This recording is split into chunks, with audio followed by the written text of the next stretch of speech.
안녕하십니까. 행복한 아침 이재용입니다. 안녕하세요. 정혜인입니다. 오늘은 4월 25일 금요일이고요.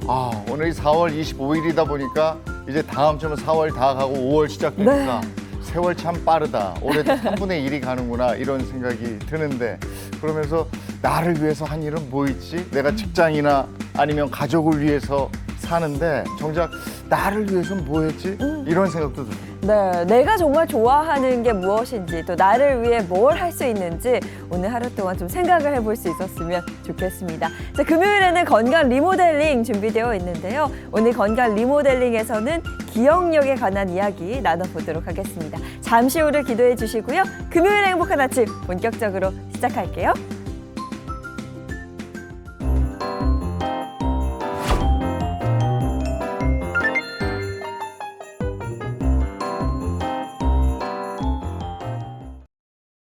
네, 금요일 아침입니다. 어떤 소식이 들어와 있을까요? 조현정 시사평론가와 함께합니다. 어서 오세요.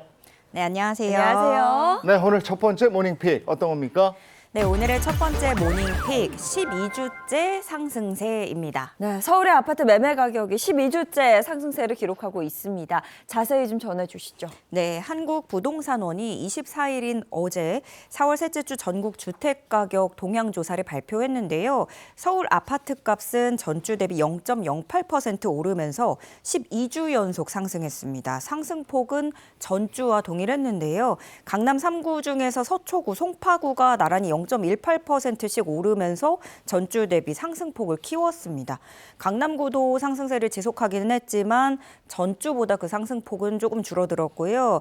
마용성이라고 하는 성동, 마포, 용산, 거기에 더불어서 양천구, 강동구 등도 서울 평균치를 웃도는 상승률을 나타냈습니다.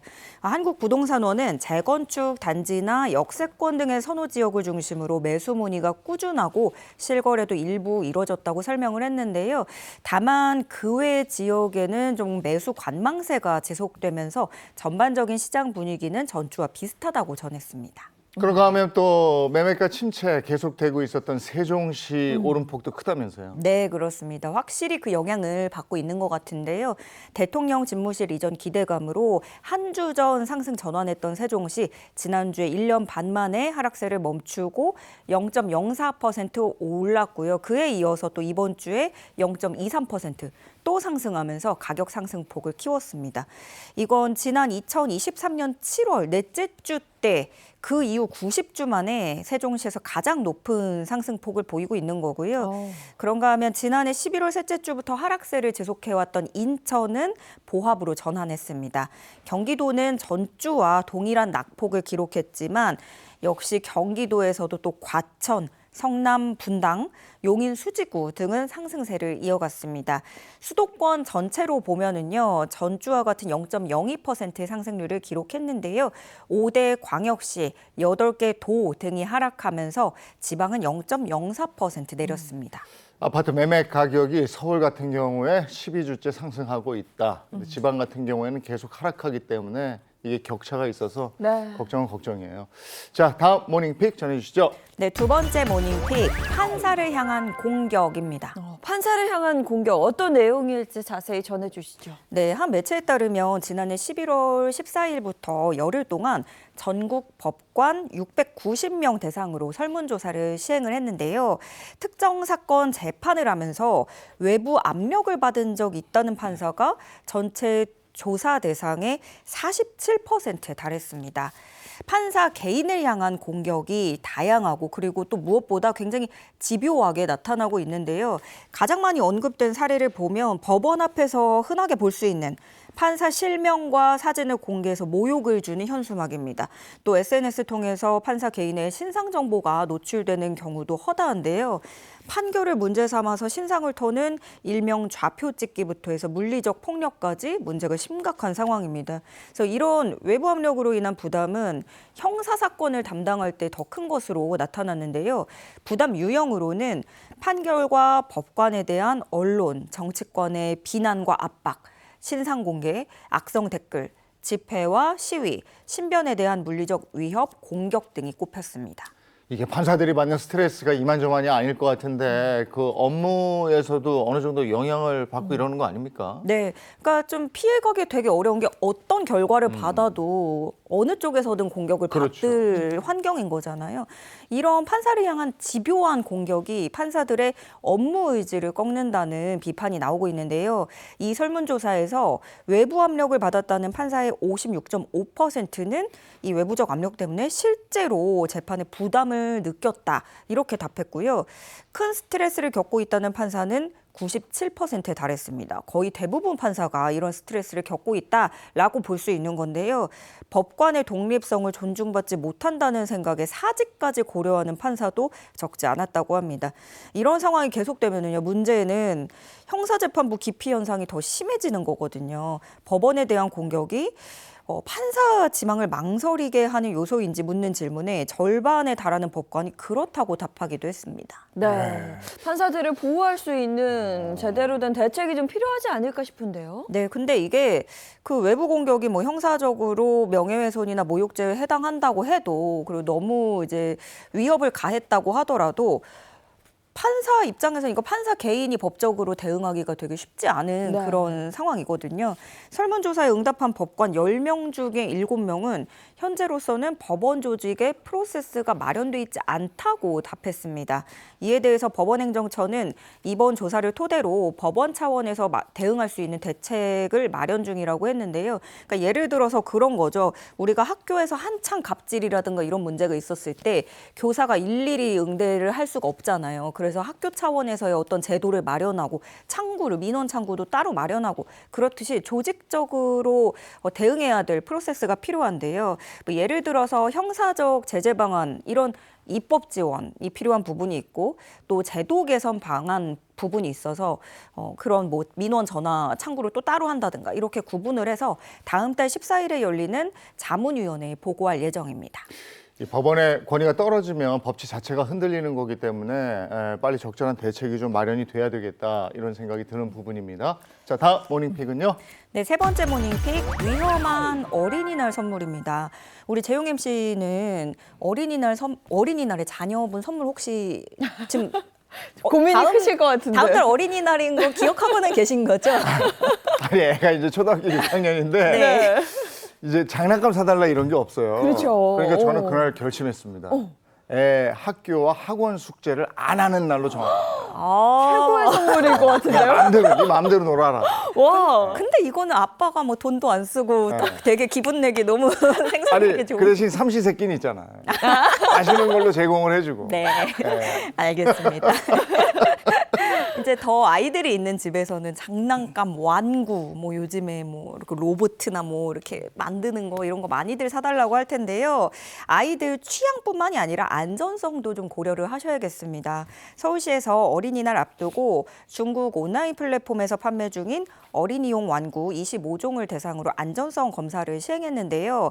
어제 공개된 결과에 따르면 총 4개의 제품이 부적합 판정을 받은 걸로 확인되면서 안전성 문제가 제기됐습니다. 네. 구체적으로 어떤 완구 제품이 부적합 판정을 받았습니까? 그 요즘에 가방에 되게 많이 달고 다녀요. 키링 인형이 네. 있었고요. 있죠. 네. 네. 어린이 점토. 요것도 요즘에 뭐 점토, 뭐 슬라임 이런 부류를 되게 많이 하는데 이것도 있었고 또 학습 완구 2종이 나왔습니다. 여기서 유해 물질이 검출되고 부적합 판정을 받았는데요. 먼저 키링 인형에서는 국제암연구소가 지정한 인체 발암 가능 물질인 프탈레이트계 가소제가 국내 기준치의 278.6배나 검출이 됐고요.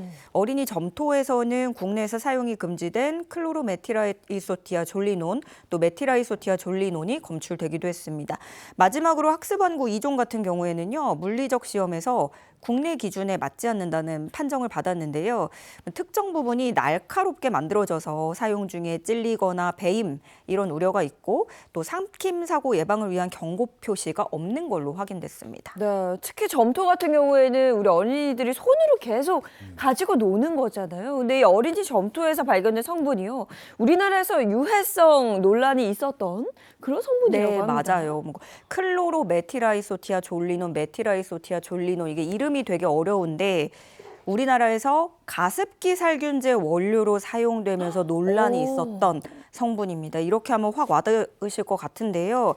일정 농도 이상 노출되면 피부나 호흡기, 눈 등의 자극에 강하게 주면서 어린이용 완구에서는 사용이 금지된 제품입니다. 그런데 이게 점토에 많이 들어가 있으면은 만지고 또 흡수되고 이거를 이렇게 눈 비비고 그렇죠. 먹고 이렇게 하잖아요. 굉장히 위험해 보이고요. 이에 대해서 서울시는 각 플랫폼에 부적합 제품 판매를 중단해달라고 요청했습니다. 그리고 이런 해외 직구 어린이 완구를 구매할 때 각별히 주의해달라는 당부를 남겼고요. 안전성 검사 결과는 서울시 누리집, 또 서울시 전자상거래센터에서 확인하실 수 있습니다. 피해 신고는 서울시 전자상거래센터 한라인 또는 120 다산 콜센터로 해주시면 되겠고요. 어린이날 선물 구매하시기 전에 꼭 한번 이 누리집 확인해 보시면 좋겠습니다. 소비자가 주의하는 것도 주의하는 거지만 왜 음식점에 가면 그거 있잖아요. 내 가족이 먹을 음식을 만드는 심정으로 음식을 만듭니다. 네. 그러니까 내 아이가 가지고 놀 장난감을 만드는 그 자세로 제조할 때부터 좀 신경을 써주시면 좋겠다 싶습니다. 자, 다음 픽은요. 네, 네 번째 모닝픽은 회 먹을 때 조심입니다. 아니, 조심할 게 참 많네요. 어린이 점토, 어린이 완구도 조심해야 되는데 이제는 회 먹을 때 제가 굉장히 좋아하거든요. 네. 조심해야 돼요? 저도 회 진짜 좋아하는데 뭐 날인 만큼 요즘에 조금 더워지기도 하잖아요. 그래서 비브리오 폐혈증을 주의하셔야 된다고 합니다. 지난 22일에 전북 특별자치도 보건환경연구원이 전북 서해안에서 비브리오 폐혈증균이 올해 처음으로 검출됐다고 밝혔습니다.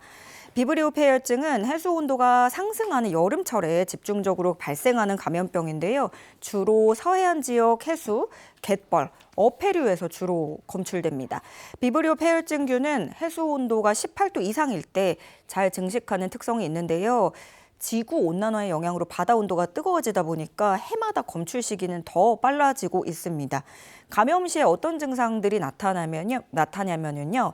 이 평균 12시간에서 72시간의 잠복기를 거치게 됩니다. 열이 나고 춥게 느껴지고 혈압 저하, 구토, 설사 등의 증상이 나타나는데요. 대부분 증상 발생 24시간 이내로 피부에 부종이 나고 발적, 반상 출혈, 수포, 궤양 등의 현상이 나타난다고 합니다. 아우, 저도 전에 후배들 데리고 일식집 가가지고 밥 한 번 먹었다가 후배들이 다 이거 감염이 됐는데 저만 또 괜찮았어요. 굉장히 미안했던 적이 있었는데 어패류 드실 때 주의해야 되고 있고 비브리오 폐혈증은 사람 간에 전파는 안 되는 거죠? 다행히 이거는 그렇진 않습니다. 왜 노로바이러스라고 하면은 전파가 되는데 건강한 성인이라면 이게 걸리더라도 가벼운 식중독 증세만 겪고 지나갈 수 있다고 하고요. 대신에 간질 환자라든가 면역 저하자 이런 고위험군이 걸린다면 폐혈증까지 진행이 돼서 치사율이 50%에 달하는 위험한 질병이기 때문에 각별한 주의가 필요하겠습니다. 그렇다면 이걸 어떻게 예방할 수 있을까? 어패류는 반드시 85도 이상에서 충분히 가열 후에 섭취를 하셔야 되고요. 5도 이하에서 저온 보관하셔야 됩니다. 조개류를 끓여서 요리할 때는 조개 껍질이 열린 후에 5분 이상 또 끓여야 되고요. 어패류를 요리한 도마, 칼 등 조리도구는 꼭 소독해서 사용하는 게 정말 중요합니다. 또 해수의 손이나 이런 피부, 상처가 닿지 않도록 주의해야 된다는 점도 꼭 기억해 주시기 바랍니다. 이게 조개를 쪄 먹어야 되겠네. 그렇죠. 네. 생으로 먹으면. 삶아서. 그죠? 그래야 되겠어요. 자, 지금까지 조현정 시사평론가와 함께했습니다. 고맙습니다. 네, 고맙습니다. 네, 오늘 아침 기온이 갑자기 또 떨어졌습니다. 날이 갑자기 쌀쌀해졌는데요. 문단영 기상캐스터, 오늘 날씨 전해주시죠. 네, 오늘 아침에 나오실 때에는 따뜻한 외투를 챙겨주셔야겠습니다. 북서쪽에서 밀려온 찬 공기에 아침 기온이 낮아졌는데요. 한 자릿수를 보이면서 쌀쌀하다가 한낮에는 일교차가 크게 벌어집니다. 당분간 바람이 강하게 불겠습니다. 특히 동쪽 지역을 중심으로는 바람이 더 거세지겠는데요. 대기도 차차 건조해지고 있으니까요. 작은 불씨도 유의하셔서 산불 조심하시기 바랍니다. 오늘 하늘은 맑게 드러나지만 일부 황사의 영향을 받는 곳이 있겠습니다. 오전에 중부와 영남을 중심으로 미세먼지 농도가 일시적으로 나쁨 수준이 되겠습니다. 아침 저녁은 쌀쌀하지만 한낮에는 비교적 온화한데요. 서울이 18도, 대전과 부산은 19도로 어제와 비슷한 정도의 날씨겠습니다. 주말 동안에도 날씨에 큰 변동은 없겠습니다. 크게 벌어지는 일교차에만 주의하시면 되겠고요. 일요일 새벽에는 제주에 약한 비가 지납니다. 갑자기 차가워진 공기에 언제 날이 다시 따뜻해지나 궁금하시죠? 다음 주 수요일이면 다시 두 자릿수의 기온을 회복하면서 살에 닿는 공기가 부드러워지겠습니다. 지금까지 날씨 전해드렸습니다.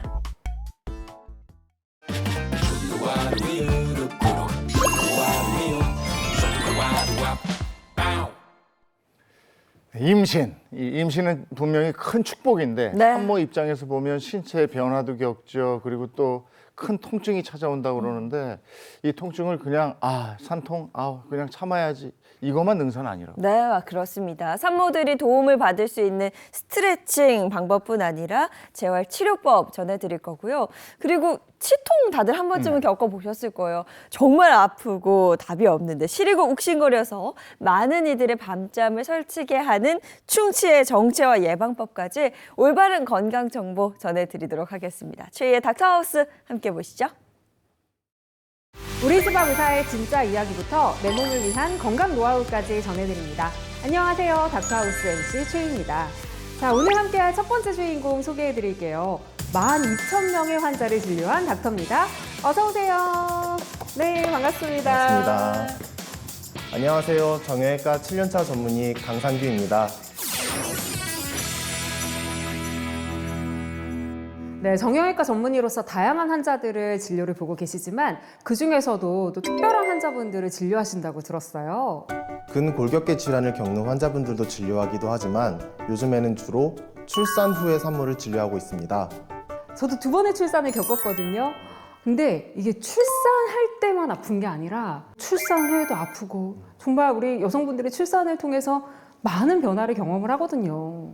맞습니다. 그래서 산전산후 재활 치료가 꼭 필요한 건데요. 임신한 여성의 몸은 배가 점점 불어감에 따라서 체중의 중심이 앞으로 가게 됩니다. 그러면은 점점 허리의 긴장도가 계속 높아지게 되는데요. 또 아기를 품을 수 있도록 토대가 되는 골반이 벌어지게 됩니다. 골반이 벌어짐에 따라서 고관절이 외회전을 하게 되는데요. 외회전을 하게 되면은 그 힘이 둔부의 통증으로 유도하게 됩니다.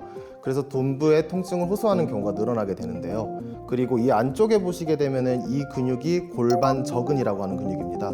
이 근육이 재활이 제대로 이루어지지 않으면은 복압이 올라가는 상황이나 요실금과 같은 증상이 나타날 수가 있습니다. 그리고 또한 허리에 있는 장요근, 기립근, 다혈근처럼 이 근육이 제대로 이완이 이루어지지 않게 되면은 가만히 있기만 해도 통증이 나타나게 됩니다.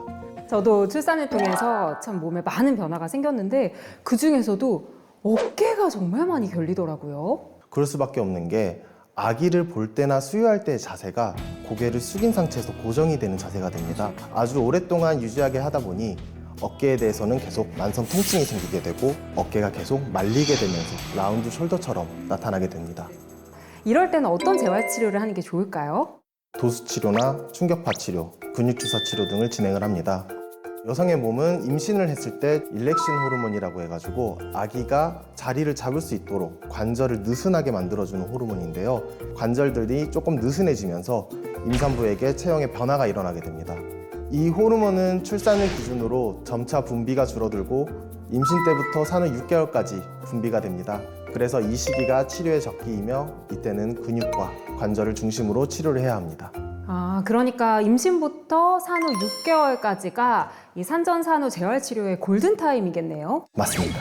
여기서 제가 질문 하나 드릴게요. 네, 좋아요. 출산 후 가장 고민이 되는 게 확 늘어난 살일 텐데요. 맞아요. 네. 그러면 출산 후 체중 감량을 위해서 가능한 한 빨리 하중 운동을 하는 것이 좋을까요? 또 제가 그 분야의 전문가 아니겠습니까? 이 출산 후로 늘어난 살은 골든타임이 필요한 것 같아요. 하중 운동 6개월 이내에 시작해야 된다. 오! 정답은 옵니다. 땡! 그러지 않습니다. 이유가 뭘까요? 일렉신 호르몬 때문에 임산부의 관절이 느슨한 상태라고 했잖아요. 그러니 산후 3개월까지는 하중 운동을 피하셔야 하는 겁니다. 이렇게 만약 재활 치료를 받기 어려운 상황이라면 또 집에서 할 수 있는 산전산후 관리도 있을까요? 그럴 때는 집에서 마사지볼이나 폼 롤러를 이용해서 스트레칭을 하면은 근육을 풀고 통증을 줄이는 데 도움이 됩니다. 그래서 제가 오늘은 스페셜 게스트를 모셔왔습니다. 오, 스페셜 게스트요? 어떤 분이 나오실지 기대되는데요. 자, 불러보겠습니다. 스페셜 게스트 나와주세요. 안녕하세요. 제가 오늘 운동법을 알려드리겠습니다. 이 폼롤러로 집에서 간단히 할 수 있는 운동법을 알려드리겠습니다. 좋아요. 그럼 제가 배워보도록 하겠습니다. 네, 우선 이 폼롤러 앞쪽에 한번 앉아주시겠어요? 네. 그리고 우리 등 부위에 이 폼롤러 위치할 거거든요. 이 상태로 누워주실게요. 이 상태에서 우리 앞으로 나란히 한번 해보실게요. 네. 네, 그 상태에서 우리 앞으로 쭉 만세 해보실게요. 그렇죠. 너무 잘하시는데요. 네, 이 상태에서 우리 팔꿈치가 옆구리 쪽으로 쭉 해주실게요. 편이에요. 원을 그리듯이 쭉 내리면 되는 거죠. 네, 맞습니다. 네, 혈액순환도 되고 정말 그 뭉쳐있던 어깨 근육들이 펴지는 느낌입니다.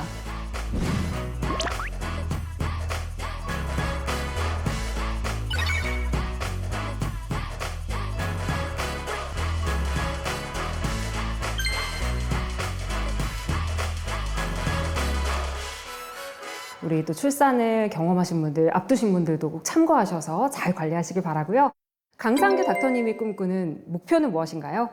과거부터 현재까지 수많은 어머니들이 출산 후 회복이 덜 된 몸으로 육아를 시작하는데 이거는 몸도 마음도 굉장히 힘든 과정입니다. 네. 거기다 충분한 회복 없이 사회로 복귀하는 것 역시 무척이나 힘든 일이고요.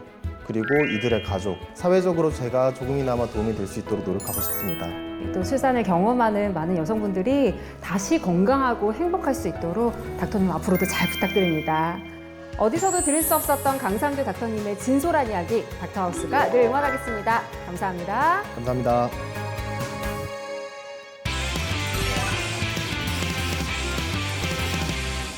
여러분은 지금 우리 집 앞 의사의 진짜 이야기부터 내 몸을 위한 건강 노하우까지 전해드리는 닥터하우스를 시청하고 계십니다. 자, 오늘 함께할 두 번째 주인공입니다. 10,000개 이상의 임플란트를 식립한 5년차 닥터 오셨습니다. 네, 안녕하세요. 반갑습니다. 안녕하세요. 통합치의학과 전문의 김수걸입니다. 통합치의학과라는 명칭이 조금 생소한데 그러니까 치과 닥터이신 거죠? 네, 저는 치과 의사고요. 흔히 저희가 충치라고 부르는 치아 우식증 진료랑 임플란트를 채워드리는 진료를 주로 하고 있습니다. 충치는 저희 감기만큼 흔한 질환인데 그러다 보니까 환자분들이 당장 불편한 게 없으시다거나 통증이 없으시면은 별거 아니겠지 하고 그냥 넘기시는 경우가 많거든요. 감기 같은 경우에는 주사 맞고 약 드시고 하시면은 이게 원상복구가 되거든요. 하지만 치아는 그렇지 않습니다. 충치가 치아 뿌리까지 전이가 되고 그거를 또 오래 두시면은 치아 주변까지 염증이 퍼져가지고 치아 주변을 감싸고 있는 뼈까지 녹으실 수가 있거든요. 그래서 충치는 초기에 발견을 하고 치료를 해주시는 게 무엇보다 중요합니다. 와, 충치가 뼈까지 녹일 수 있다고 하니까 정말 아찔합니다. 조기에 잡아야겠다는 생각이 드는데요. 이 충치는 본격적으로 어떻게 치료를 하나요? 그걸 말씀드리기 전에 치아 구조에 대해서 먼저 설명을 좀 드리고 싶은데요. 치아 가운데에는 신경이 이렇게 자리를 잡고 있거든요. 치아에 통증이 생기시는 게 보통 이 신경에 자극이 가서 그런 거고요. 두 가지 층이 신경을 보호를 해주고 있습니다. 첫 번째 층이 상아질이라는 그 안쪽 층이고요. 두 번째 층이 범랑질이라고 바깥쪽 층인데 이 두 가지 층이 신경을 보호를 해주고 있습니다. 충치 1단계라는 거는 범랑질에 충치가 생긴 경우이고요. 이 단계에서는 보통 통증은 없으십니다. 충치 2단계는 아까 바깥층인 범랑질을 지나가지고 안쪽 층인 상아질까지 충치가 전이가 된 상태거든요. 3단계 충치는 바깥층 2개를 다 지나가지고 신경까지 충치가 진행이 된 상태입니다. 이때는 신경까지 충치가 다 있기 때문에 대부분의 환자분들이 아주 큰 통증을 호소를 하시고요. 신경을 제거하는 신경치료를 해서 통증을 없애드려야 됩니다. 신경치료가 적절히 끝나고 나면은 치아 모자를 씌워주는 크라운 치료를 완성을 해드려서 환자분이 음식 같은 거를 씹을 수 있도록 도와드려야 됩니다. 이 신경치료와 크라운 치료가 치아를 살릴 수 있는 마지막 방법입니다. 그럼 이 신경치료와 크라운 치료로도 치료가 안 되는 불가피하게 치아를 살리지 못하게 된다면 어떻게 해야 될까요? 신경치료로도 치아를 살릴 수 없을 만큼 충치가 많이 깊어지면은 어쩔 수 없이 치아를 발치를 하는 진단을 내려야 되고요. 임플란트를 심고 그 공간을 메워드려가지고 씹을 수 있게 도와드려야 됩니다. 치아를 대체하는 임플란트의 역할이 굉장히 큰 건 알지만 치료 기간도 워낙 길고 비용도 만만치 않다고 알고 있거든요. 맞습니다. 그렇게 느끼실 수 있습니다. 그런데 치아가 빠진 자리에 심하게 소실이 되면은 임플란트 치료를 하기 자체가 좀 어려워질 수도 있거든요. 게다가 요즘은 당뇨병이나 고혈압, 고지혈증과 같은 다른 전신 질환이 있으신 분들이 점점 많아지기 때문에 임플란트 과정에서 더 어려움이 있으실 수도 있습니다. 그럼 전신질환이 있으신 분들은 그럼 어떻게 해야 되나요? 이런 경우에는 그래서 회복에 도움을 드릴 수 있게 자가혈 임플란트라는 거를 요즘 많이 쓰고 있습니다. 환자분의 혈액에서 영양분을 추출을 해서 임플란트 수술을 할 때 골 이식제와 함께 같이 넣어드리는 방법인데요. 환자분 몸에서 나온 성분이니까 그거를 넣어드렸을 때 면역 거부 반응이나 부작용도 아무래도 적습니다. 하지만 여전히 치과에 가는 건 좀 무서운 게 제 개인적인 의견입니다. 이거는 뭐 의학의 발전으로도 어떻게 해결할 수가 없는 부분인 것 같아요. 이럴 때는 치과에서 수면치료라고 부르는 의식화 진전요법이 도움이 될 수 있습니다. 의식화 진정요법이요? 그게 어떤 건가요? 의식이 어느 정도 있는 상태에서 얕은 잠을 주무시는 그게 의식화 진정요법이라고 하는 수면치료입니다. 아, 그렇군요. 수면 치료를 할 때 고려해야 할 상황은 뭐가 있을까요? 기저질환에 대한 확인이 필요하고요. 수면 진료 시 사용하는 약물에 알러지나 부작용 이력이 있는지도 확인을 해드려야 됩니다.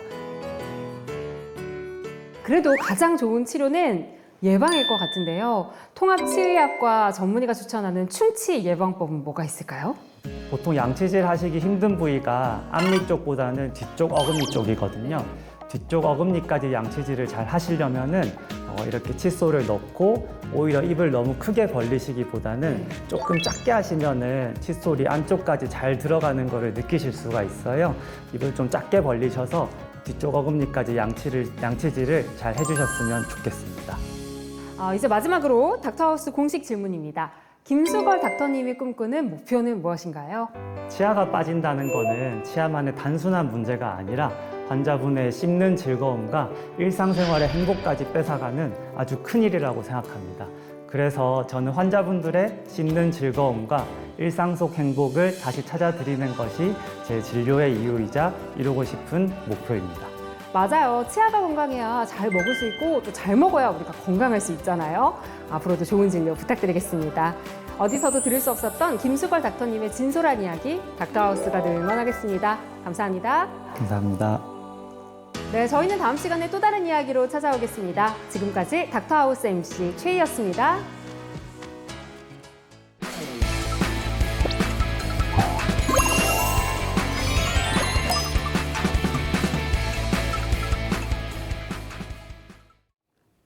네, 행복한 아침 함께하고 계신 지금 시각이 7시 59분을 향해 가고 있습니다. 이제 본격적으로 건강 챙겨보겠습니다. 건강 리모델링 시간입니다. 네, 가장 먼저 든든한 주치의 선생님들 소개해드리겠습니다. 장민욱 신경과 전문의, 민혜영 가정의학과 전문의 모셨습니다. 안녕하세요. 안녕하세요. 자, 그리고 양기영 소화기내과 전문의와 개그우먼 이경 씨도 함께합니다. 반갑습니다. 행복한 아침. 오늘 이 순간도 우리가 기억하고 싶은 순간이겠지만 네. 우리가 일생을 살면서 야, 요거는 정말 내 기억에서 지우고 싶지 않다. 꼭 기억하고 싶다. 이런 순간이 있을 거예요. 있죠. 우리 시청자 여러분들도 한번 생각해 보시고요. 한번 적어 보시겠어요? 어떤 순간인지. 그런 순간들이 다 있을 것 같은데 몇 가지가 기억나는 게 있겠죠.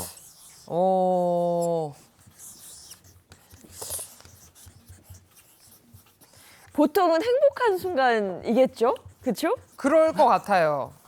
자, 쓰셨어요? 네, 네. 썼습니다. 자, 이경 뭐라고- 씨부터 한번 볼까요? 저는 K본부 공채개구 야, 역시. 그러네. 제가 삼수 끝에 됐는데 네. 그때 경쟁률이 한 100대 1이 넘었거든요. 근데 그때 그 순간을 잊지 못하겠어요. 그렇지. 아, 네. 양경 선생님은요? 예, 저는 이 가족들을 처음 만난 순간이라고 생각해요. 오, 감동이야. 이게 생각해보면 이 가족들이라는 게 이렇게 태어났을 때 보면 이렇게 정해져 있는 경우가 많지만 네. 이제 살면서 만드는 가족이 있잖아요. 이렇게 배우자를 처음 만났을 때, 뭐 결혼식장에 처음 들어갈 때, 그리고 또 큰 아이가 생겼을 때, 둘째 아이를 처음 봤을 때, 뭐 이런 이 처음 만나는 순간들은 좀 평생 또 영원히 기억하고 싶다, 네. 간직하고 싶다 그런 생각이 강한 듭니다. 가장이네. 야. 지금 둘 중에 하나 너무 행복하거나 문제가 있거나. 지금 심하게 뭘 잘못했거나 뭐 잘못하셨어요. 아니 분이 구할 일이 있는 건 아니죠. 그래서 영원히 기억하겠습니다. 민 선생님 거 한번 볼까요? 저도 좀 비슷해요. 사실 0601이 제 결혼 기념일이거든요. 아, 여기 사랑꾼들. 사랑꾼이 많네요 여기. 실제로 결혼하기 전에는 그냥 결혼이라고 하는 게 제 2의 인생을 그냥 시작하는 순간이겠지 했는데 제가 해보니까 그동안 제 삶도 되게 돌아보게 되고 저와 함께 했던 저의 친정 가족들과의 순간 앞으로 함께 할 이제 저의 또 시댁 가족들과의 이런 약간 세계관이 확장되는 느낌? 그렇죠. 그래서 제 인생의 가장 큰 변화이면서도 아직까지는 진짜 가장 행복한 순간인 것 같아요. 아, 잊지 좋다. 못하는. 그거 장 아시죠? 선생님도 네. 저분도 이제 둘 중에 하나라는 거예요. 우리 혜연쌤도 뭐큰 잘못 하나 하셨나 봐요. 네. 네. 장민욱 선생님은요? 아니 다들 그렇게 쓰셔서 불장난? 불장. 위험한데. 뭐지? 인생에 몇 번 이제 불장난이 있었는데 그중 이제 제 인생의 첫 번째 불장난이 초등학교 4학년 때 네. 동생이랑 같이 번개탄에 불을 피워가지고 진짜 위험할 뻔했네. 그래서 이제 번개탄으로 막 재미나게 놀고 나서 그 끈다고 모래 속에다가 넣어놨다가 네. 어머니가 이제 귀가하실 시간이 됐는데 모래 속에 넣어놓은 걸 들킬까봐 그거를 집어가지고 창고에다가 던졌거든요. 어떡해요. 근데 한 2-3시간 정도 지난 뒤에 어마어마하게 큰 불이 나는 거예요. 오. 그래서 저희 어머니가 그때 40kg 초반대 정도 나가실 정도 되게 갸냘프신 몸매였는데도 그 양동이에 물을 들고 머리가 다 탈 때까지 그 불을 다 혼자서 끄셨어요. 진짜 잊을 수 없는 말썽을 많이 장면이죠. 제 그러셨네. 인생에 정말 가장 치명적인 이제 실수를 저질렀던 날인데 그날 이제 어머니 굉장한 이제 희생을 하면서 그 불을 끄셨는데도 제가 아버지한테 혼날까봐 아버지한테는 한 말씀도 안 하시고 그걸 혼자서 다 감내하셨던 그런 어머니 모습이에요. 정말 대단하시네요. 네, 그게 기억이 납니다. 진짜 불장난인 줄 몰랐어요. 아니, 그래서 그 후로는 진짜 불장난 말고 다른 불장난을 많이 그래서 조심하면서 살고 네. 있죠. 야, 그건 진짜 기억이 안 남을 수가 없겠네요. 그렇죠. 와, 이거 정말 저분이 위험할 아주 뻔했다. 크게 될 뿐이네. 저는 그 가족 여행 적었어요. 이게 준비할 때는 그렇게 답답한 게 많아요. 부모님 모시고 어떻게 가야 되지? 근데 막상 가서 행복해 하시는 모습 보니까 자주 가야겠다 싶더라고요. 그래서 가족 여행. 그렇구나. 네. 저도 그냥 저 아나운서 옛날에 합격한 실수 없죠. 그게 이제 평생 직업이 됐으니까. 네. 이거 다들 이렇게 즐거웠던 또는 험했던 기억들이 한두 개씩은 생각이 나실 거예요. 맞습니다. 네. 기억하고 싶은 순간들 다들 떠올려 보시면 하나쯤은 있으실 텐데요. 자, 지금부터 기억력과 관련된 이야기 본격적으로 나눠보도록 하겠습니다. 자, 키워드, 미리 보기 키워드 준비했거든요. 한번 보시죠. 자, 첫 번째 키워드입니다. 첫 번째는 기억은 어디에 저장입니다. 장민욱 선생님, 네. 기억은 뭐 어디 머리에 저장되는 거 아니에요? 가슴인가요? 가슴? 가슴의 감정으로도 기억을 하죠. 그런데 우리 뇌에서 기억을 하죠. 제가 뇌 모형을 하나 이렇게 준비를 해봤는데요. 뇌 모형을 한번 열어보겠습니다. 그러면 이 안에 이렇게 예쁜 뇌가 들어있죠. 겉에서 보기에는 상당히 쭈글쭈글해 보이기도 합니다. 네, 이렇게 많은 그 기억이라고 하는 것들이 뇌 전체적으로 관여하면서 저장이 되게 되는데, 자, 기억은 어느 한 부분에서만 저장되는 것은 아니고 굉장히 여러 가지 부위에서 같이 저장이 되는데요. 특히 이게 귀 쪽에서 우리가 보고 듣고 한 것을 많이 저장하기 때문에 귀 쪽에 해당되는 측두엽 쪽에서 굉장히 많은 기억이 저장되게 됩니다. 자, 그런데 이 측두엽의 안쪽을 한번 살펴볼까요? 이렇게 열어보면은 네, 여기 측두엽의 안쪽에 바로 이쪽 부분이 바로 해마가 되겠습니다. 해마. 네, 바로 단기 기억을 저장하는 또 기억을 적어놓는 네, 마치 연필과 같은 그런 역할을 하는 곳인데요. 여기에 연필로 우리의 기억을 처음에 저장하는 공간이 되겠습니다. 여기가 망가지면 알츠하이머 치매가 올 수가 있는 거죠. 여기서 저장되었던 기억이 이제 다른 쪽으로 쫙 이제 전파가 되면서 장기 기억으로 전파가 될 수 있는데요. 어릴 때 자전거 타는 거 익히고 나면 평생 타잖아요. 네. 운전하는 것도 마찬가지고요. 네. 이런 것들을 바로 이제 작업 기억이라고도 하기도 하는데요. 그런 기억들은 이쪽 주변에 있는 기저핵이라고 하는 부분, 전두엽 쪽에서 기억을 저장합니다. 신기하다. 신기하네, 또 아까 전에 말씀드렸던 이 측두엽의 바깥쪽 부분에서는 어떤 감정적인 부분이라든지 순간적인 어떤 단어라든지 그 상황에 대한 아주 단편적인 메모리들을 기억하기도 하고요. 특히 또 후두엽 쪽에서는, 뒤통수 쪽에서는 우리가 보고 들은 것 중에 특히 사람의 얼굴이라든지 봐서 기억하는 것들을 저장하기도 합니다. 그러니까 해마에서 시작된 기억이 뇌 전반적으로 퍼져나가면서 대뇌 피질 전반 곳곳에 장기 기억으로 저장되게 되는 과정을 뇌 전체에서 하고 있는 거죠. 나는 해마에서 일로 넘어가질 않는구나. 방송하는 사람들이 특히 그런 게 그렇죠. 우리가 단기 기억을 잘해. 근데 이게 이제 방송이 끝나면 다 잊어요. 그래서 늘 새로운 방송을 그래, 하잖아요. 이런 게 있어. 우리 뇌가 특화되고 있는 거예요. 근데 우리가 하루에서 일어나는 일을 다 기억하지 못하잖아요. 그럼요. 그거 왜 그래요? 아니 뇌가 하고 있는 일들이 너무 많으니까 효율적으로 뇌를 써야 되는데 뇌의 용량도 한계가 있는데 생존에 필요한 정말 필수적인 기억들을 선택적으로 기억해야 되거든요. 안 그러면 뇌가 이제 터져버리겠죠. 네. 컴퓨터도 잠깐 기억하는 램도 있고 하드디스크에 오랫동안 저장하기도 하는 것처럼 우리의 뇌도 그런 과정을 거치게 되는데 네. 이렇게 단기적으로 잠깐 저장됐던 기억이 대뇌 피질에서 시냅스라는 것들에 의해서 장기 기억으로 변하게 돼요. 그러니까 뇌의 신경세포의 회로망의 구조가 자체가 변하게 되거든요. 바로 이럴 때 시냅스가 굉장히 중요한 역할을 하는데 우리 뇌는 대략 860억 개 정도의 신경세포가 있고 하나의 신경세포는 약 1000개 정도의 시냅스를 형성하고 있습니다. 1000개 정도의 다른 신경세포들과의 연결성을 가지고 있는데 바로 이때 단백질의 변형이 일어나고 또 시냅스가 굉장히 많이 형성되면서 아주 단단한 장기 기억으로 저장이 되는 겁니다. 근데 어떤 사람과 좀 만났을 때 뭐 그 사람이 어떤 옷을 입고 있었는지 우리가 무슨 식사를 했는지 정확하게 다 기억나진 않지만 언제 어떻게 만나게 됐고 왜 만났는지 그런 단편적인 사건들은 또 기억하게 되잖아요. 정말 중요한 정보만을 골라서 저장해야만 뇌를 아주 효율적으로 쓸 수 있다는 거죠. 네, 그렇군요. 뇌 이야기가 신기하다. 이렇게 재밌는지 몰랐습니다. 네. 그러네. 자, 그럼 이어서 다음 미리 보기 키워드 또 살펴보도록 할게요. 자, 두 번째는요. 깜빡깜빡 건망증입니다. 이 건망증 알긴 아는데 정확히 이게 뭐죠? 예. 자, 건망증이라고 하는 것은 어떤 사실이나 사건을 이 기억하는 속도가 좀 느려지거나 아니면 일시적으로 기억을 하는데 좀 장애가 생기는 기억 장애의 한 증상입니다. 사실은 이 사람의 뇌세포는 30살, 30세를 넘게 되면은 이제 조금씩 그것들이 기능이 감퇴하기 시작을 하는데요. 그런 걸 생각을 해보면 사실 나이가 들수록 기억력이 좀 떨어지게 되는 것 이런 것들은 어떻게 보면 좀 자연스러운 일이라고 말씀드릴 수도 있겠습니다. 희경 씨는 건망증 경험한 적 있어요? 저는 이제 최근에 어떤 일이 있었냐면 스케줄을 갔다가 이제 주차장으로 왔는데 제가 어디다 주차했는지 기억이 잘 안 나는 거예요. 그래서 지하 1층 주차장, 2층 주차장을 다 갔는데 제 차가 없는 거예요. 알고 봤더니 나 택시 타고 간 거야.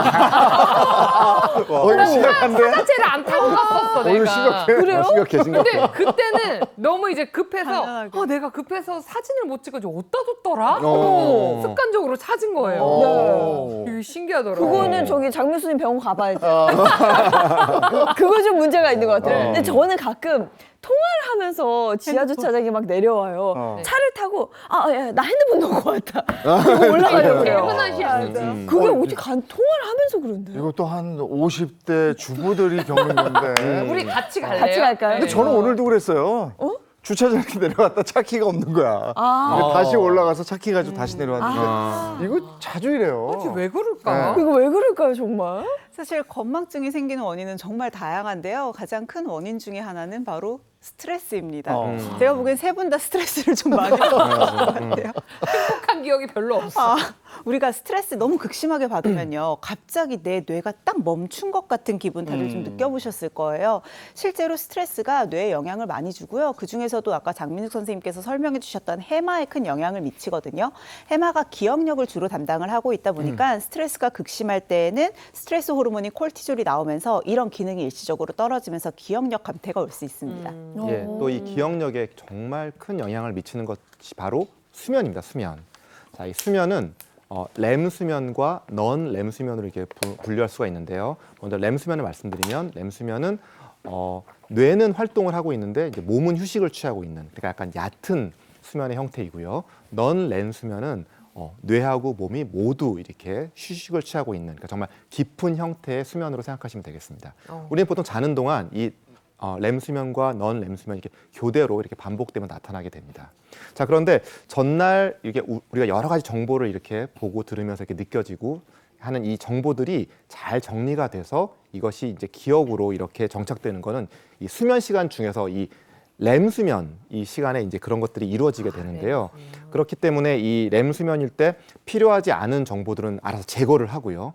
정말 중요하고 정말 소중한 그런 기억들은 추억 그 정보들은 이것을 이제 기억으로 이제 전환시키는 그런 과정들이 좀 이루어지게 됩니다. 그런데 만약에 이제 렘 수면이 충분하지 않다 이렇게 되면은 어떤 기억 형성 과정이 원활하게 이루어지지 않게 되겠죠. 자, 렘 수면을 이렇게 충분히 좀 이렇게 가져야 되기 때문에 이렇게 충분히 취하는 방법은 먼저 일단 일정한 시간에 자고 또 일어나는 이제 그런 것들을 유지하는 것이 굉장히 중요하고요. 또 수면 성인의 경우에는 수면 시간은 이제 7시간에서 9시간 정도 이렇게 하시는 것이 굉장히 이 기억 형성하는 데 굉장히 중요합니다. 그리고 또 수면 시간이 길어질수록 상대적으로 이 렘 수면의 비율이 높아지는 그런 경향이 있기 때문에 역시 그런 것들도 중요하겠습니다. 스트레스하고 수면 부족이 기억력 감퇴의 원인이라고 말씀하셨잖아요. 또 다른 요인도 있을까요? 세 번째로는 술을 좀 좋아하시는 분들이 집중을 해주시면 좋을 것 같아요. 왜요? 실제로 술도 뇌 기억력과 연관이 많다는 관련된 연구들이 좀 많거든요. 술 많이 드시다 보면 필름 끊긴다고 하죠. 블랙아웃 경험해 보시는 분들 계실 거예요. 이게 술 자체가 뇌에 정말 상당한 데미지를 주고 있다라는 뜻이거든요. 근데 그 중에서도 특히 똑같이 기억력에 영향을 주는 해마나 측두엽 쪽으로 영향을 주는 경우들이 많아서요. 이런 식의 술로 인한 뇌 손상이 짧게는 몇 주 또는 몇 달까지도 회복하는 데 시간이 소요가 됩니다. 그러니까 내가 술을 좀 좋아하는데 요즘 계속 깜빡깜빡한다. 이때는 이제 술을 좀 줄이셔야 되는 타이밍인 거죠. 내가 왔네요. 내가 건망증인지 아닌지 알아볼 수 있는 자가 진단법이 있다고 그러거든요. 네, 제가 한번 소개해 드릴게요. 자, 건망증 자가 진단법입니다. 1. 자주 사용하는 물건을 어디 뒀는지 잊고 한참 찾는다. 2. 비밀번호, 숫자, 사물 이름을 잊어서 종종 곤란하다. 3. 소지품을 잘 잃어버린다. 4. 시간, 장소, 사람에 대한 기억이 나빠진다. 자, 여기까지 봤을 때 희경 씨는 몇 개나 해당돼요?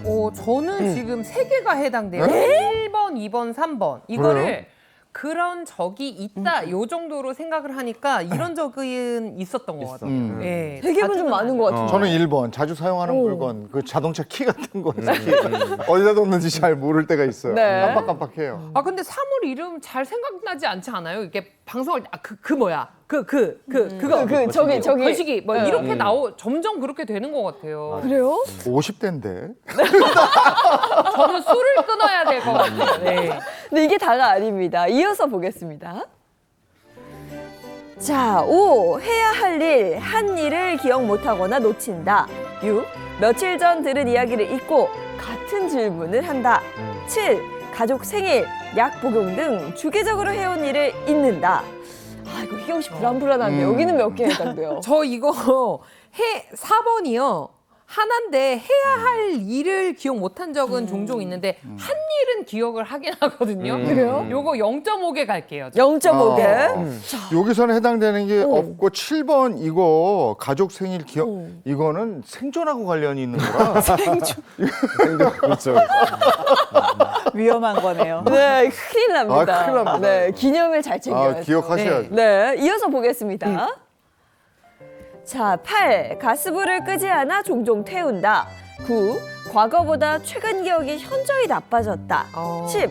대화 중 적절한 단어가 생각나지 않는다. 이거네. 자, 이렇게 10가지 문항을 한번 살펴봤는데요. 희경 씨 다 해서 몇 개요? 다 해서. 저 대화 중 적절한 단어까지 포함해서 4.5개. 5개. 네. 4.5개 꽤 많은 것 같아요. 아니, 저도 여기서 걸리는 게 과거보다 기억력이 현저히 나빠졌다. 이거 느껴요. 네네. 그다음에 대화 중에 적절한 단어가 생각나요. 이거 맞아요. 저도 3개예요, 3개. 3개. 이거 몇 네. 개나 네. 해당되면 안 좋은 거예요? 시청자분들 중에 이제 한두 개 체크하신 분들이라면 전혀 걱정하실 필요 없고요. 네. 서너 개 지금 체크하셨잖아요. 나 네. 이 정도면 이제 건망증 초기라고 아이고, 볼 수 있어요. 축이네. 어머, 그 네. 범위에 들었네. 근데 이제 그거보다 많게 5-6개 이상 해당된다고 적으셨다면 이제 조금 주의를 기울여야 되는 건망증이 심각한 단계라고 볼 수 있고 7개 넘게 해당되시는 분들, 이 10개 중에 7개 넘게 6개월에 서너 번 이상 종종 이런 일들을 겪고 있었다면은 이것은 빨리 병원을 방문하셔야 되는 징조입니다. 네, 한번 체크해 보시면 좋을 것 같고요. 그리고 이 건망증을 부르는 질환이 또 있다고 하던데 어떤 질환이 건망증을 부르는 거죠? 예, 건망증을 부르는 질환 3가지를 이제 설명을 해드릴 텐데요. 그 첫 번째는 바로 뇌졸중입니다. 뇌졸중. 예. 자, 혈전이 쌓여가지고 이게 뇌혈관을 막거나 또 그것 때문에 터지거나 이렇게 해서 이 뇌 조직, 세포가 손상받는 게 바로 이제 뇌졸중이죠. 자, 이렇게 해서 이제 손상을 받게 되면은 아까 앞에서 계속 우리 장민욱 선생님이 잘 설명해 주셨는데 이 기억을 담당하는 부위가 아까 해마라고 있었잖아요. 이 해마가 포함되어 있는 이 측두엽이라든지 아니면 기억 회상에 큰 역할을 하는 전두엽 이런 부분들이 이제 손상을 받게 되면은 우리가 단기 기억도 또 장기 기억도 모두 이 손상을 받아서 기능이 저하될 수가 있습니다. 그런데 이 뇌세포라고 하는 건 한 번 손상이 되면 이게 회복이 거의 불가능하기 때문에 이런 것들은 이제 내가 특별한 질환이 없었는데도 불구하고 건망증이 갑자기 좀 생겼다. 또는 좀 심해지고 있다. 이런다면은 이제 이런 뇌졸중을 한번 의심해 보실 수도 있겠습니다. 네. 그리고 두 번째로 건망증을 부르는 질환 뭐가 있을까요? 네, 두 번째는 당뇨병입니다. 사실 고혈당이라고 하는 상태 자체가 세포의 노화를 빠르게 촉진시키거든요. 뇌세포도 세포잖아요. 그렇다 보니까 반복적으로 고혈당에 노출이 되면 뇌세포가 빠르게 늙어서 기억력 저하를 유발할 수 있습니다. 특히 우리 뇌라고 하는 게 에너지를 굉장히 많이 쓰는 장기 중에 하나인데 그중에서도 특별히 포도당을 많이 쓰게 돼요. 그러니까 지속적으로 고혈당이 반복이 되면 뇌세포의 데미지도 그만큼 커지고요. 또 뇌혈관에도 영향을 주겠죠. 뇌혈관이 손상이 되면 제대로 뇌세포의 혈액을 통한 산소 공급이나 영양분 공급 같은 것들이 떨어지게 되니까 뭐 단순하게 생각했을 때는 기억력 감퇴, 또 주의력 저하나 인지기능 장애 등의 다양한 뇌기능 저하가 생길 수 있습니다. 그래서 내가 당뇨가 있는데 최근 들어서 조금 더 건망증이 심해진 것 같다, 주의 집중이 안 된다라고 하시면 조금 더 혈당 상태를 체크해 보셔야 되는 거죠. 네. 건망증을 부르는 3번째 질환도 있나요? 예, 그렇습니다. 자, 마지막으로 이 건망증을 부르는 질환 위축성 위염입니다. 위축성 굉장히 위험하고 놀랍죠. 예, 이거 위에 있는데 갑자기 왜 생소해요. 건망증하고 무슨 관계가 있을까 하는 건데요. 제가 하나하나 차근차근 설명을 좀 드리도록 하겠습니다. 일단 위축성 위염이 뭔지 먼저 설명을 좀 드리도록 하겠습니다. 자, 위에 이 점막이 있죠. 음식이 지나가는 이 점막이 만성적인 염증, 반복적인 염증으로 인해서 이게 점점 황폐화되면서 이 벽이 이 점막 벽이 얇아지게 됩니다. 이게 이제 위축성 위염인데요. 이것이 이제 아마 이 얘기를 들으신 분들 중에 간단히 놀란 분들 많을 텐데, 왜냐하면 이렇게 건강검진 받으시면 네. 위축성 위염이라고 들으신 분들 굉장히 많으실 거예요. 예, 어떻게 보면 우리나라에 있는 굉장히 수많은 사람들이 앓고 있는 위험이고 어떤 의미로 이렇게 나이가 노화되면서 자연스럽게 생길 수 있는 그런 위험인데요. 자, 이렇게 되면 아까 말씀드렸듯이 점막이 얇아지면 위 점막에서 하는 대표적인 바로 그 역할인 위산을 분비하는 게 저하가 되고요. 이 위산이 또한 우리 몸에 들어왔던 여러 영양분들 중에서 특히 이 철분 흡수에 굉장히 큰 역할을 하는데 이 기능이 떨어지다 보니까 체내의 철분들이 줄어들게 됩니다.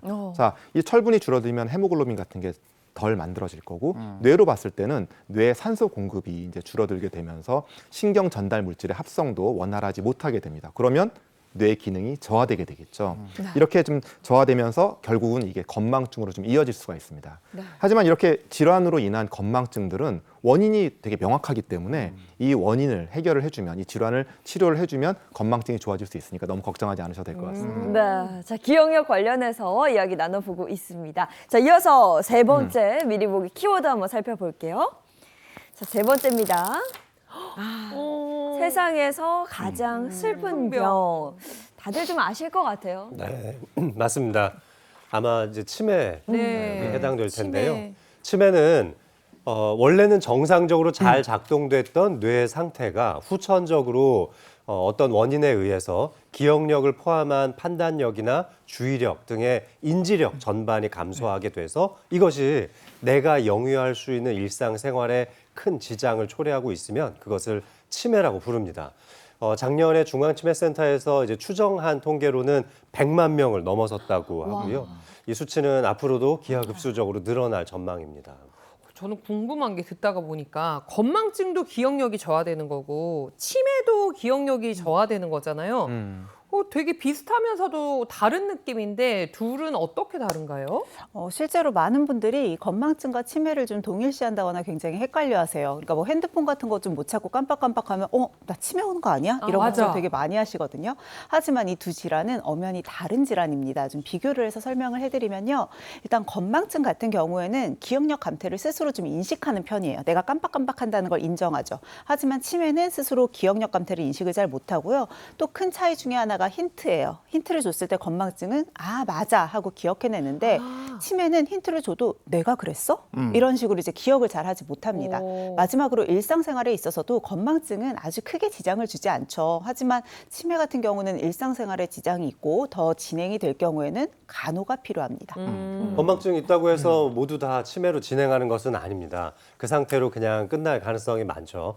뭐 자동차 키를 놓고 왔다고 하셨는데 그런 것들은 그냥 건망증이라고 보실 수 있는데요. 하지만 이 건망증이 굉장히 심화되면 경도인지 장애가 될 수 있고 곧 치매로 이어질 수 있습니다. 경도인지 장애는 객관적으로도 인지력이 감퇴되어 있다는 것이 증명이 되거든요. 검사를 해보면 인지력이 감퇴되어 있지만 하지만 일상생활을 하는 데는 전혀 지장이 없을 때 경도인지 장애라고 합니다. 이제 이때가 골든타임이라고 할 수 있는데 이 경도인지 장애를 빨리 인식하고 적절하게 대응을 해야 치매로 진행하는 것을 막을 수 있습니다. 나이가 들수록 정말 두렵고 무서워하는 병이 바로 이 치매인데 맞아요. 치매에 대한 얘기 조금 더 나눠볼게요. 치매 이러면 대부분 알츠하이머라고 생각하잖아요. 예, 그렇죠. 그런데 치매가 곧 알츠하이머, 뭐 치매 이코르 알츠하이머 이것은 아닙니다. 아니에요? 예, 치매를 일으키는 질환은 한 70여 가지 달하는데요. 그 중에 사실은 가장 주요한 원인이자 가장 대표적인 원인이 바로 사실 알츠하이머이죠. 전체적으로 이 치매 전체 환자들 중에서 한 60~70%가 바로 이 알츠하이머에 해당을 하는데요. 이 알츠하이머 질환은 퇴행성 뇌질환 중에 하나입니다. 자, 정상인의 뇌와 이 알츠하이머 환자의 이 뇌를 한번 살펴보도록 할게요. 자, 딱 보시기도 알겠지만 이 뇌의 무게에서 큰 차이를 보입니다. 보면 알츠하이머 좀 뽕뽕뽕 약간 좀 이렇게 줄어들어서 빈 공간이 많이 보이게 되죠. 알츠하이머 환자의 뇌 안에는 이 아밀로이드 베타, 뭐 베타 아밀로이드라고 하는 그런 아주 이상 단백질, 정상적이지 않은 단백질이 형성이 되는데요. 이것들이 이제 문제가 되는 거죠. 이런 것들이 계속 쌓이면서 뇌는 계속 공격을 받고 손상을 받고 이렇게 되면서 서서히 위축이 돼서 저렇게 쪼글쪼글 줄어들게 되는 겁니다. 알츠하이머 병은 이런 퇴행성 질환이다 보니까 일반적으로는 병이 굉장히 서서히 진행한다는 특징이 있습니다. 급진적이라기보다는 점진적으로 좀 악화가 되죠.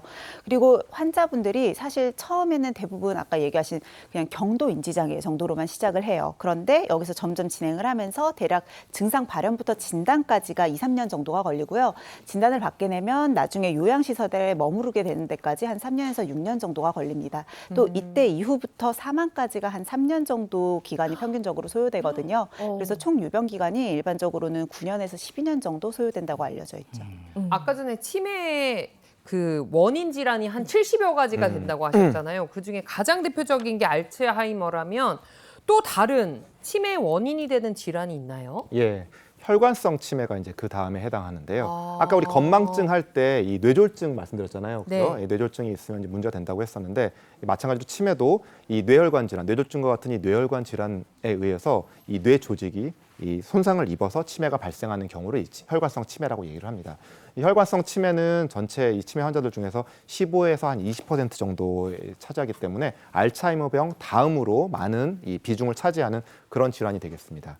자, 혈관성 치매는 말 그대로 이 뇌혈관의 문제 때문에 손상이 되는 거라서 뇌 부위, 손상을 받은 부위, 그다음에 손상 정도, 또 크기 뭐 이런 거에 따라서 뭐 발병이라든지 아니면 심각도 이런 것들이 좀 결정이 되는데요.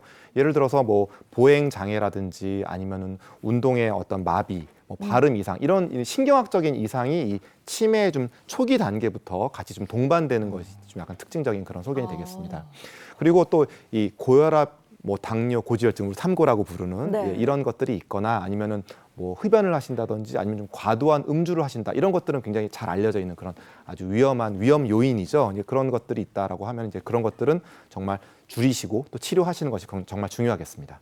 네, 루이체 치매라고 하는 또 다른 치매의 한 종류도 있는데요. 조금 생소하게 들리실 수는 있겠지만 치매 중에서는 꽤 많은 비중을 차지하고 있거든요.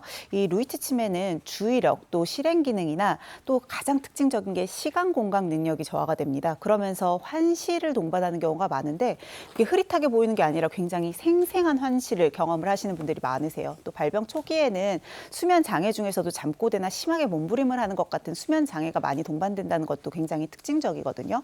그리고 보통 우리가 치매는 그냥 이제 점점 날이 갈수록 심해진다라고 생각하시는데 루이체 치매는 예를 들면 오전에는 굉장히 중증 치매 환자처럼 심각한 기억력 감퇴를 보이다가 저녁이 되면 거의 다시 일상생활을 할 수 있을 정도로 이런 일상의 그 일중 변동 같은 것들이 있다는 것도 아주 특징적입니다. 이처럼 사실 치매라고 하는 건 하나의 단어이지만 다양한 원인 질환에 따라서 증상도 다르고요. 진행 속도나 치료 반응 같은 것들이 다르기 때문에 의심이 된다면 조기에 빠르게 진단을 받고 정확하게 유형을 파악하는 것도 굉장히 중요합니다.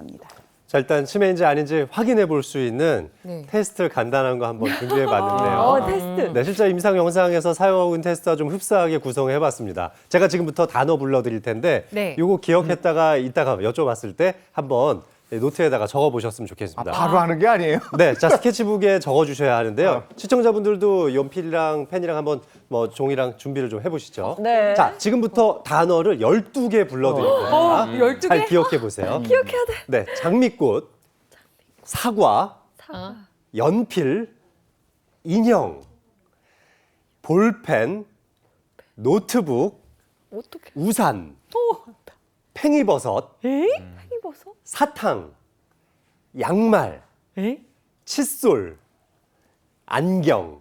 자, 12개를 불러드렸어요. 자, 지금부터 구구단 3단을 외워보겠습니다. 자, 바로 3단 시작! 3, 1, 1은 3, 3, 3, 2, 6, 3, 3, 9, 3, 4, 12, 3, 5, 15, 3, 6, 18, 3, 7에 21, 3, 8에 24, 3, 9, 27. 자, 이제 스케치북에 적어주시죠. 네.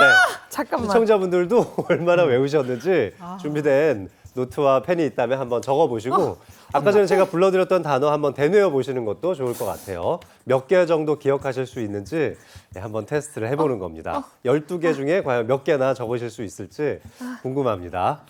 이재원 아나운서 엄청 잘 적으셨어요. 그냥 슥슥슥 소리가 들리는데. 실제 임상에서는 저희가 30개 단어를 불러드리는데요. 그래요? 30개를 다 적으신 분도 제가 봤습니다. 네. 오늘 이제 12개로 비교적 간단한 테스트인데요.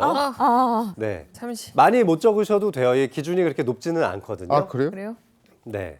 애쓸 거 없다 이거죠? 어떡해. 네. 기억이 안 나요. 잠깐 썼던 거 또 쓸 뻔했어. 네. 어떡하지? 지금 네. 이재용 아나운서님 굉장히 지금 쥐어짜고 계시는데요. 저 진짜 많이 적으신 것 같아요. 저는 그렇죠? 이제 시간을 더 주셔도 못 쓸 것 같아요. 네, 좋습니다. 기억이 안 나요. 자, 요거 정답을 공개할 텐데요. 각자 적으신 거 한번 들어보시겠어요? 네. 네, 정답 나 화면으로 저는 7개. 보여드리면서 몇 개 맞췄는지 한번 보겠습니다.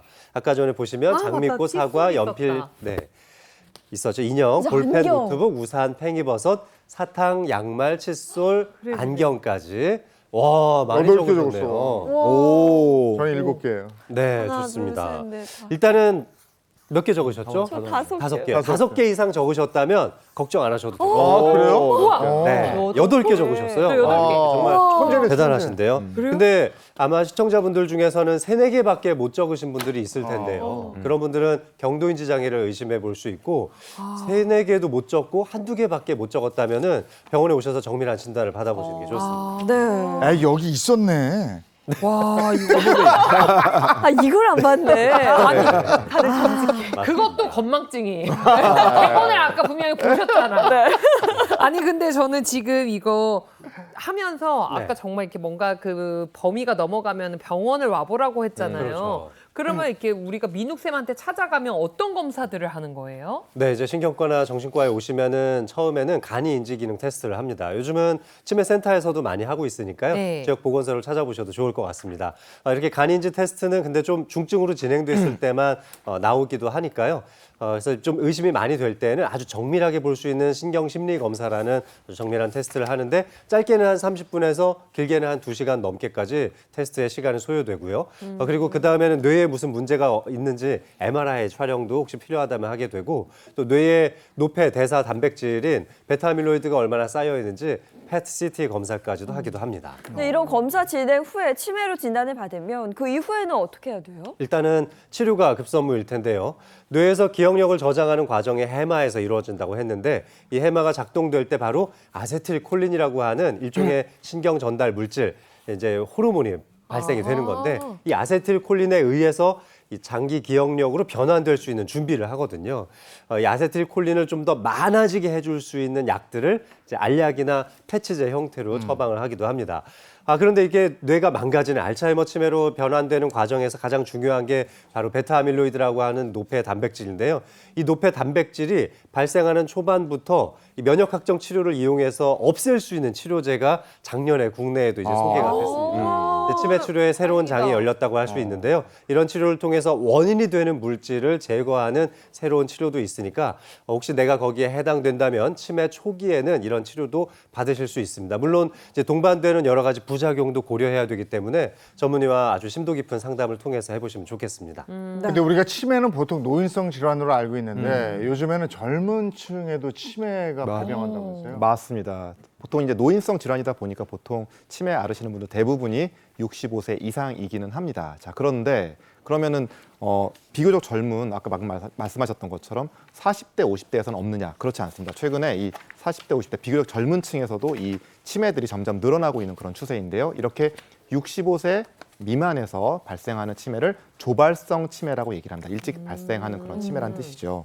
자, 그런데 그렇게 생각하면 그러면 40, 50대까지 그 이상만 되니까 그 아래는 안전하냐? 그것도 아닙니다. 요즘에는 20, 30대 그런 젊은 분들도 그 디지털 치매, 일명 영츠하이머, 그런 단어들이 있습니다. 그러니까 이 정말 이 치매와 정말 비슷한 그런 증상 나타내는 거 있는데 이게 뭐냐면은 젊은 층에서 기억력 감퇴가 일어나면서 무슨 인지 기능에 장애가 생기는 이제 그런 것들을 이 말은 하는데요. 제가 중요한 일을 해야 되는데 그걸 집중하지 잘 못하거나 특히 한 번쯤 다들 경험하신 거 있을 수 있는데 비밀번호를 설정을 했는데 인터넷이나 이런 데서 이런 것들을 까먹어서 막 갑자기 너무 당황을 하거나 아니면 큰 낭패를 본다 이런 것들이 여기에 해당하는 것이 되겠습니다. 왜 이렇게 갑자기 최근에 젊은 층에서 디지털 치매가 늘어났는가 이걸 살펴보면 스마트폰이 가장 큰 원인이 되는 것 같습니다. 아무래도 예전과는 다르게 이제 스마트폰에 대한 의존도가 높아졌잖아요. 전화번호 외우지 않죠. 계산해야 될 때도 핸드폰 꺼내서 하죠. 모든 일정들도 다 스마트폰에서 알람을 보내주다 보니까 스스로 뇌가 훈련을 할 만한 그런 자극들이 너무 적은 거예요. 그리고 또 하나는 핸드폰이 너무 가까워지니까 TV를 보면서도 계속 스마트폰을 하고 동시에 작업을 하기도 하고 음악을 듣기도 하고 멀티태스킹이 되게 뇌에 도움이 될 것 같지만 오히려 집중력을 감퇴시키는 큰 원인이 되기도 합니다. 네, 그래서 기억하기 위해서 훈련이 좀 필요하겠다 생각이 듭니다. 네. 자, 마지막 키워드 준비해봤습니다. 자, 보시면 기억력 훈련법입니다. 어떻게 하면 기억력을 좀 향상시킬 수 있을까요? 기억력 향상에 도움이 되는 뇌로빅을 좀 알려드릴까 하는데요. 뇌로빅? 네, 뇌로빅? 자, 희경 씨하고 재용 MC님 네. 나오셔서 한번 같이 한번 해볼까요? 네. 아니 살다 에어로빅 말고 뇌로빅이 있어요? 네, 우리의 뇌를 열심히 운동할 수 있는 에어로빅에 빗대어서 뇌로빅이라는 말을 만들었는데요. 자, 오늘 알려드릴 간단한 손 동작으로 뇌로빅 동작을 한번 해보겠습니다. 네. 자, 먼저 주먹을 좀 이렇게 한번 자기 앞쪽으로 펴보시고요. 엄지손가락과 새끼손가락을 한쪽 방향으로 펼쳐보세요. 네. 네, 좋습니다. 반대쪽으로 한번 펼쳐볼까요? 에이? 네.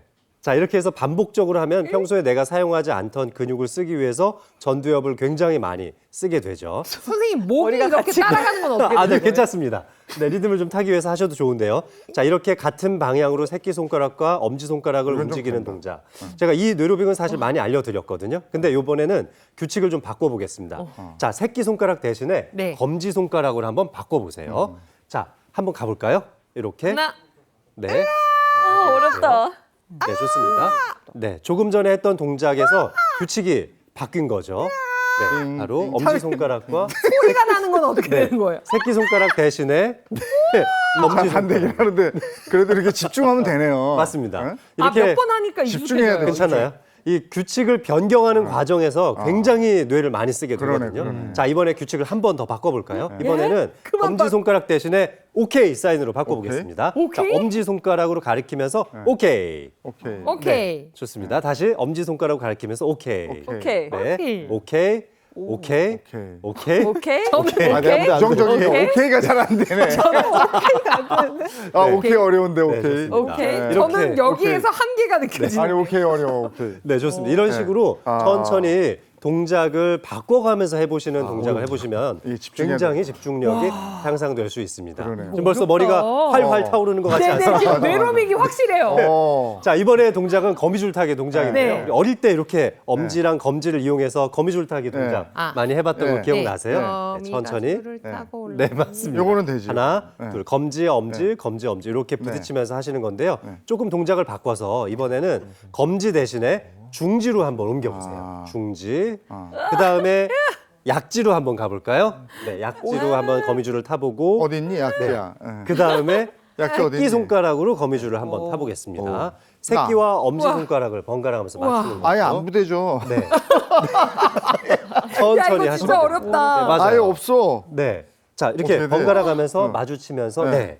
손을 많이 아, 돌리셔야 할 이렇게. 거예요. 네. 옛날에 실뜨기 아, 하는 이렇게. 생각도 아, 나고요. 이거다, 맞습니다. 이거다. 이런 방식으로 아우. 좀 해보시면은 이 거미줄 타기를 손가락 바꿔가면서 하는 동작도 상당히 많이 도움이 될 수 있는 좋은 뇌로빅 동작입니다. 이 알겠습니다. 마지막으로 우리가 가볍게 걸음을 걸으면서도 암산을 해보는 게 좋은데요. 우리 운동하느냐고 산책들 많이 하시잖아요. 네. 간단하게 오늘 90에서 6을 빼면서 4걸음에 한 번씩 숫자를 한번 외쳐보겠습니다. 이거 간단해? 네. 하나, 둘, 셋, 둘, 셋, 넷. 90. 네. 아유, 84, 78. 72, 72, 66, 66, 60, 60. 54. 네, 좋습니다. 여러분들 간단한 산책을 하시더라도 이렇게 몇 걸음에 한 번씩 간단한 암산 같이 해보신다면 뇌로빅이 충분히 많이 되실 수 있을 겁니다. 네. 고맙습니다. 고맙습니다. 어우, 간단치 않아요. 걸음을 날리. 아니 희경 씨 넘어간 거 맞아요? 그냥 따라하던데. 잘하죠. 네, 아 이거 한번 해보시면 정말 지금 뇌가 와 일을 하고 있다는 걸 느껴지실 어지러워. 겁니다. 자, 기억력 훈련법 이렇게 알아봤는데 또 어떤 게 있는지 궁금합니다. 민혜연 선생님. 이번에는 또 거꾸로 읽는 것도 도움이 될 수 있어요. 똑같은 문장을 아예 끝에서부터 읽어버리는 거죠. 그러면 평소와 다른 방법으로 뇌를 계속 자극을 하다 보니까 전두엽을 자극해서 치매 예방에도 도움이 될 수 있습니다. 제가 요거는 문장을 좀 준비해봤거든요. 네. 우리 희경 씨부터 해볼까요? 어떤 희경 씨 문장? 어떤 문장일까요? 진리의 문장을 주셨어요. 답부에 참는 이경이. 이거 이상하다 느낌이. 답부에 네. 참 어렵네. 근데 좀 뇌를 쓰게 되죠. 네. 그러면 재용 MC님 너무 잘하실 것 같아요. 하나 또 제가 준비했으니까 한번 해보시겠어요? 네. 요새대 루하 한복행 돈으로. 진짜. 아니 무슨 식구 같아. 와 그 외에도 잘하시는데요? 예, 평소에 자기가 쓰던 손 말고 반대쪽 손을 쓰는 것도 기억력에 굉장히 도움이 될 수가 있고요. 평소에 자주 다니시던 길이나 아니면은 그런 것들을 좀 새로운 길로 한번 가보시는 것도 어떤 여러 가지 그런 뇌 공간 기능이나 아니면 문제 해결 능력에 큰 도움이 될 수 있습니다. 예, 요즘에 자꾸 기억력이 안 좋아진다 하시는 분들은 오늘 요거 잘 기억하셔서 한번 해보시면 좋을 것 같습니다. 네. 고맙습니다. 고맙습니다. 네, 이어서 오늘 날씨 알아보겠습니다. 문단영 기상캐스터 바로 나와주세요. 네, 갑자기 부쩍 쌀쌀해졌습니다. 오늘 아침에 서울의 기온은 한 자릿수로 출발하면서 부쩍 쌀쌀했는데요. 현재 기온은 10.3도를 보이고 있습니다. 크게 벌어지는 일교차에 출퇴근길에는 따뜻한 외투 챙겨주셔야겠습니다. 당분간 바람도 강하게 불겠는데요. 특히 동쪽 지역을 중심으로는 바람이 더 거세지겠습니다. 대기도 차차 건조해지고 있으니까요. 작은 불씨도 유의하셔서 산불 조심하시기 바랍니다. 오늘 하늘은 맑게 드러나지만 일부 황사에 영향을 받는 곳이 있겠습니다. 오전까지 중부와 영남을 중심으로는 미세먼지 농도가 나쁨 수준까지 치솟겠습니다. 아침 저녁은 쌀쌀하지만 한낮에는 비교적 온화한데요. 서울이 18도, 대전과 부산 19도로 어제와 비슷한 정도의 날씨를 보이겠습니다. 주말 동안에도 날씨에 큰 변동은 없겠습니다. 크게 벌어지는 일교차에만 유의하시면 되는데요. 일요일 새벽에는 제주에 약한 비가 지나겠습니다. 갑자기 차가워진 공기에 언제 다시 따뜻해지나 궁금하시죠? 다음 주 수요일이면 서울의 아침 기온이 2자릿수를 회복하면서 다시 살에 닿는 공기가 부드러워지겠습니다. 지금까지 날씨 전해드렸습니다. 오늘은 금요일이고 주말에 설레임이 있는데 그동안에는 주말에 계속 비가 왔던 것 같은데 네. 이번 주말은 맑죠? 네, 맞습니다. 오늘 우리가 뭐 기억력 관련 이야기 나눴잖아요. 이번 주말을 활용해서 가족들과 행복한 기억 많이 만들어 보시면 좋을 것 같습니다. 좋은 하루 보내시고요. 저희는 다음 주 월요일 아침 7시 30분에 돌아올게요. 행복한 아침, 행복한 하루, 그리고 행복한 주말 보내십시오. 고맙습니다. 고맙습니다. 즐거운 밤 오아시스에서 Play the next channel A